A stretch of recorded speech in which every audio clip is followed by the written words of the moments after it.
All right, next Monday, Clemson's going to move on to face Alabama, and Alabama's going to be without their current offensive coordinator. I mean, this is such a bizarre situation. What did you make of Lane Kiffin being outed or leaving Alabama to go to Florida Atlantic? I mean, he's not going to be at the national championship game.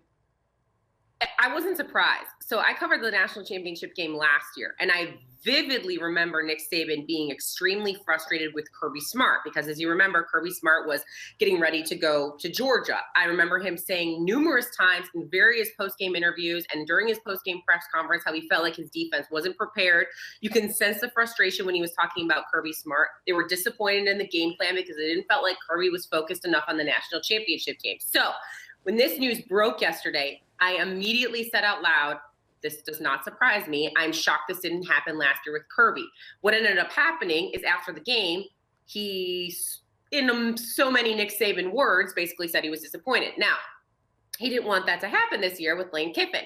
Heaven forbid they lose the game and it's Lane Kiffin's fault. So why not just get rid of him before the game? Clearly he was frustrated with the way their offense played against Washington. Fair enough. I mean, what did they put up? 23 points, and one of those was a pick six. So it's, you know what I'm saying? Their offense did not look the way that it's supposed to. Bring in Sark. Now, here's the problem, guys.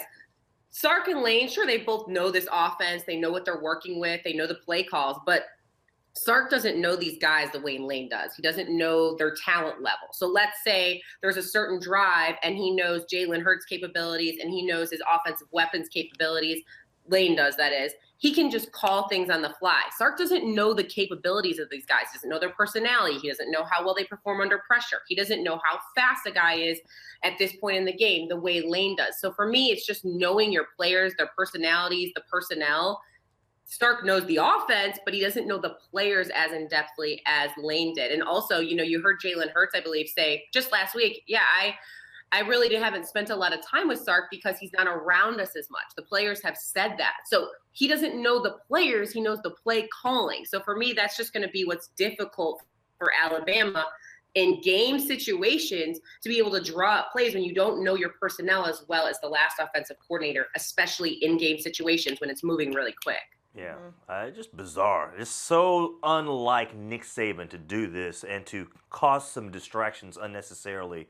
But obviously, but I'll tell you, go ahead. He must know something we don't, because Nick Saban doesn't do things on a whim, and this will either make or break Sark. Sark goes out and this team puts up 50 points and they blow out Clemson. I mean, we're all going to be saying Sark for president, okay? But if they go out and lay an egg, then it's going to go the exact opposite direction. So this is going to make or break Sark in this game, which puts a lot of pressure on his shoulders. But hey, Nick Saban seems to always know what he's doing. That's true. That's true. Yeah, exactly. Well, I think that pressure's on Saban, too, because he ultimately made the decision, right? I mean, you can say that Sark, like you said, doesn't really know the guys or the personnel, X, Y, and Z. But, I mean, Saban, he's the one who's making the personnel changes. So it'll be interesting to see what happens.